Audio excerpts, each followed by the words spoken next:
Haryana Olympic association को सूचना के अधिकार अधिनियम के तहत जनता से संबंधित जानकारी देनी होगी। हरियाणा ओलंपिक एसोसिएशन को सूचना के अधिकार अधिनियम के दायरे में लाने का यह फैसला हरियाणा राज्य सूचना आयोग की 3 सदस्यीय खंडपीठ ने सुनाया। हरियाणा ओलंपिक एसोसिएशन को लेकर हरियाणा राज्य सूचना आयोग ने क्या फैसला सुनाया, इस बारे में खास बात की हमारे संवाददाता अनिल कुमार ने हरियाणा राज्य सूचना आयुक्त भूपेंद्र धर्माणी से। हरियाणा ओलंपिक एसोसिएशन को लेकर हरियाणा राज्य सूचना आयोग ने क्या फैसला लिया है, इस समय मेरे साथ हैं हरियाणा राज्य सूचना आयुक्त भूपेंद्र धर्माणी। इनसे जानते हैं जी। अभी 2013 से एक आरटीआई लगी थी, जिसमें जो एसोसिएशंस हैं, जो खेल हरियाणा में विभिन्न खेलों को लेकर एसोसिएशंस बनी हैं, उनको कंट्रोल करने वाली या उनको एक अम्ब्रेला की तरह जिसके अंडर हरियाणा ओलंपिक एसोसिएशन को लेकर आरटीआई को मांगी गई थी, जिसको बहुत लंबे समय तक यही नहीं डिसाइड हो पा रहा था कि आरटीआई के तहत ये हरियाणा ओलंपिक एसोसिएशन आती है या नहीं आती है। तो लंबी एक प्रक्रिया के बाद अभी हाल ही में लार्जर बेंच ने, जिसमें मेरे साथ अरुण सांगवान जी और जनरल लेफ्टिनेंट जनरल भी थे, उन्होंने और हम सब ने बैठकर ये डिसीजन लिया on the basis of record कि हरियाणा ओलंपिक एसोसिएशन को पूरी तरह से हरियाणा सरकार की हर प्रकार की सहायता मिलती है। जैसे जिला स्तर पर जितनी भी हरियाणा ओलंपिक एसोसिएशन की ब्रांचेस हैं, डिप्टी कमिश्नर उनके प्रधान हैं और जो डिस्ट्रिक्ट स्पोर्ट्स ऑफिसर हैं वो उनके सचिव हैं, और जितना भी स्टेडियम का इंफ्रास्ट्रक्चर है या जितने भी वहाँ पर ऑफिसर्स हैं वो ग्रामीण स्तर तक उनके खेलों को आयोजित करती हैं और उन्हीं के आधार पर प्रतिभाओं को पहले जिला स्तर पर, फिर उसको राज्य स्तर पर एक रिकॉग्निशन मिलती है। और राज्य के प्रतिनिधि के रूप में हरियाणा ओलंपिक एसोसिएशन सिर्फ एक बैनर के तले उनको लेके जाती है, जबकि खर्चा सारा पूरी तरह से सरकार की तरफ से किया जाता है। और जो हरियाणा स्पोर्ट्स डिपार्टमेंट है, उनके जो पीआईओ यहाँ आए थे, उन्होंने सारा डिटेल दी, जिसके आधार पर हरियाणा ओलंपिक एसोसिएशन के जो जॉइंट सेक्रेटरी वो यहाँ पर आए थे, उन्होंने उनके जितने भी पॉइंट थे किसी का भी खंडन करने में वो असमर्थ थे। आज की डेट में भी हरियाणा ओलंपिक एसोसिएशन का जो कार्यालय है पंचकूला स्थित जो चौधरी देवीलाल स्टेडियम है, उसी में चलता है। तो इस प्रकार हमने सबने ये निर्णय लिया, एक ये यूनानिमस निर्णय था कि हरियाणा ओलंपिक एसोसिएशन जो है वो आरटीआई के प्रावधानों के तहत आती है और ये पब्लिक अथॉरिटी है। इसलिए जो भी जनता या कोई भी खिलाड़ी हरियाणा ओलंपिक एसोसिएशन की गतिविधियों को लेकर, खर्चे को लेकर कोई जानकारी चाहता है तो अब वो उनसे ले सकता है, और वो इस एक्ट के तहत कवर्ड हैं और उनको ये देनी पड़ेगी। और अदरवाइज़ हरियाणा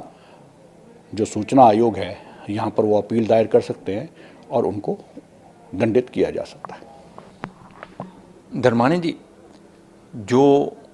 राज्य सूचना आयोग में बदलाव किए गए हैं वो बदलाव क्या हैं? देखिए अनिल जी, अभी काफ़ी समय से जब से ये एक्ट बना है 2005 से लेकर आज तक, इसमें बहुत सारी अनॉमलीज थी। उन अनॉमलीज को एड्रेस करने के लिए सरकार ने जो अभी हाल ही में संसद में संशोधन लाए हैं, वो संशोधन बहुत ही उस पक्ष को लेकर हैं जो सूचना आयोग के अंदर आयुक्त लगे हैं, उनकी जो प्रोटोकॉल स्टेटस है उसको लेकर ये परिवर्तन किए गए हैं। क्योंकि ये देखा गया है और हमने अनुभव भी किया है कि जो एक ब्यूरोक्रेसी है, उन्होंने जहाँ पर उनको ठीक लगा वहाँ पर चीज़ों को अपने हिसाब से परिभाषित किया, और जहाँ पे उनको ठीक नहीं लगा उसको उसके विपरीत परिभाषित किया। जैसे एक्ट में लिखा है कि जो मुख्य सूचना आयुक्त होंगे प्रदेश के अंदर, उनका स्तर जो है वो केंद्रीय सूचना आयुक्त के बराबर होगा और उनको जो चुनाव आयुक्त हैं उनके समकक्ष रखा गया। इन सबको इसी प्रकार करते हुए उन्होंने अपने आप को सुप्रीम कोर्ट के जो न्यायाधीश हैं उनके बराबर अपना स्तर डिक्लेयर कर सभी सुविधाएं उसी के अनुसार लेनी प्रारंभ कर दी। जबकि जितने सूचना आयुक्त बनाए गए प्रदेश के अंदर, उनका स्टेटस जो है वो जो उस प्रदेश का मुख्य सचिव है उसके बराबर किया गया। उसमें भी चीज़ों को जहाँ तक उनके लिए ठीक था उसको उस ढंग से रखा गया और अगर कोई आउट ऑफ ब्यूरोक्रेसी आयोग में आया तो उसको उसके विपरीत ढंग से उन्होंने ट्रीट किया। अब ये जो परिवर्तन हुआ है इसमें जो मुख्य सूचना आयुक्त हैं प्रदेश के और जो केंद्रीय सूचना आयोग में आयुक्त हैं उनको अब चीफ सेक्रेटरी के लेवल पर लाके रखा गया है। ये बात आती भी थी कि जो हमारे राज्य के मुख्य सूचना आयुक्त हैं उनके निर्णय को चैलेंज तो किया जाता है उच्च आयोग हाई कोर्ट के अंदर, उच्च न्यायालय में, लेकिन उनका स्तर जो है वो सुप्रीम कोर्ट के बराबर वो उन्होंने रखा हुआ था। तो ये एक बहुत बड़ी अनोमली थी कि अगर एक सुप्रीम कोर्ट के जज को निर्णय दे रहा है तो उसको चैलेंज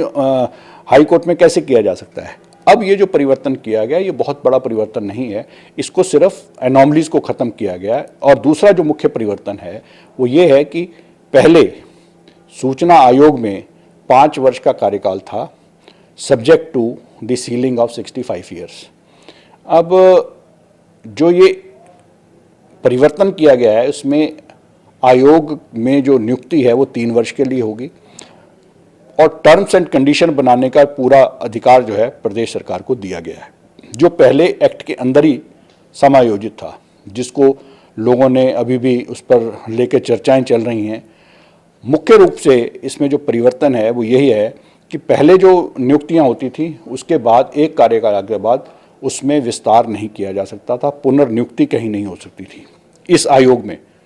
लेकिन अब 3 वर्ष के कार्यकाल में सरकार को अधिकार है कि वो पुनर्नियुक्ति कर सकती है with the ceiling of 65। Dharmani ji, जिस तरह आप सूचना आयोग में काम कर रहे हैं काफ़ी समय से, तो आपका अनुभव क्या कहता है और क्या ऐसी सूचना आयुक्तों को शक्तियाँ दी जाएं जिससे आम आदमी का भला हो सके? देखिए अनिल जी, मोटे तौर पर ये जो सूचना का अधिकार अधिनियम है, ये अधिकार जनता को इसलिए दिया गया कि वर्किंग में, कार्यपालिका की वर्किंग में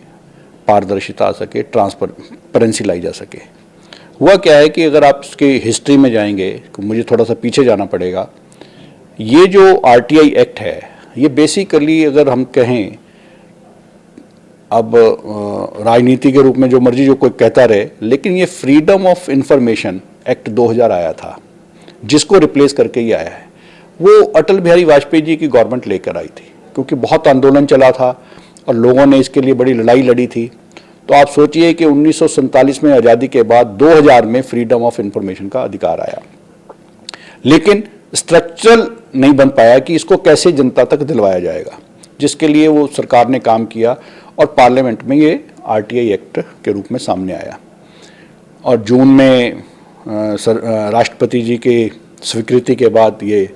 लागू हुआ, जिसमें 120 दिन सिर्फ अधिकारियों को दिए गए इसका स्ट्रक्चर बनाने के लिए, और अक्टूबर में ये जनता के लिए खोला गया।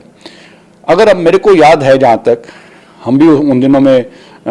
फील्ड में ही थे, तो जो भी RTI के लिए लड़ रहे थे उस समय, अधिकार के लिए लड़ रहे थे, उन लोगों ने इसका जब खाका बनाया था उसमें पूरी तरह से जो पारदर्शिता लाने के लिए सहयोगी हो सकते हैं या जो भुगतते हैं ट्रांसपेरेंसी ना होने के कारण, उस वर्ग को आयोग में सदस्य के रूप में नियुक्ति के लिए प्रस्तावित किया था। यानी कि क्वालिफिकेशन इस प्रकार की बनाई गई थी जिसमें कि जो ब्यूरोक्रेसी है उसको एक तरफ साइड पर रखा गया था। लेकिन जब तक ये पास हुआ उसमें वो ब्यूरोक्रेसी भी बीच में डल गई, कार्यपालिका के अधिकारी भी बीच में डल गए। जिसके कारण ये जो एक्ट का एक मंशा थी उस समय की सरकार की, वो आज तक उस स्तर तक नहीं पहुंच पाई। कारण क्या है कि अगर जितना मेरे पास जानकारी है, कंट्री के जितने भी आरटीआई कमीशन हैं, सूचना आयोग हैं, उनके अंदर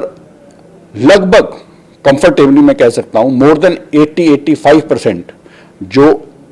नॉमिनेशन है, चाहे वो मुख्य सूचना आयुक्त के रूप में है, चाहे वो सूचना आयुक्त के रूप में है, वो रिटायर्ड ब्यूरोक्रेट ही हैं। उस वजह से क्या है कि जब आपने पूरा अपना कैरियर 30-35 साल, 30 से लेकर 35 साल तक चीज़ों को छुपाने में ही लगाया है, तो आपका मानसिकता ही नहीं बनती कि चीज़ों को आप दिलवाना प्रारंभ करें। और यही कारण है कि जब 2005 में क्योंकि सत्ता बदल गई, उन लोगों ने इस चीज़ को, मेरे ख्याल 90% के आसपास ऐसे आयोग हैं जहां पर रिटायर्ड मुख्य सचिव को उन्होंने मुख्य सूचना आयुक्त बनाया, और इसका जो लेवल था, इसका जो स्ट्रक्चर था, वो डाइल्यूट होता चला गया। धर्मानी जी, आयोग को क्या शक्तियां दी जाएं ताकि लोगों को जल्दी से जल्दी सुविधाएं मिल सकें? देखिए, आयोग को जैसे मैंने आपको बताऊं कि जैसे कोर्ट के पास अधिकार है कंटेम्प्ट ऑफ कोर्ट इंश्योर करने का, इसी तरह से और जो आयोग हैं जैसे ह्यूमन राइट मानव अधिकार आयोग है, इस प्रकार के बहुत सारे और भी अधिकार उनके पास हैं कि अपने ऑर्डर को इम्प्लीमेंट करवा सकें। ये थे मेरे साथ हरियाणा राज्य सूचना आयुक्त भूपेंद्र धीरमानी। इन्होंने कहा है कि राज्य सूचना आयोग को और शक्तियां दी जानी चाहिए ताकि लोगों को ज़्यादा से ज़्यादा सुविधाएं मिल सके। Anil Kumar, total news, Chandigarh.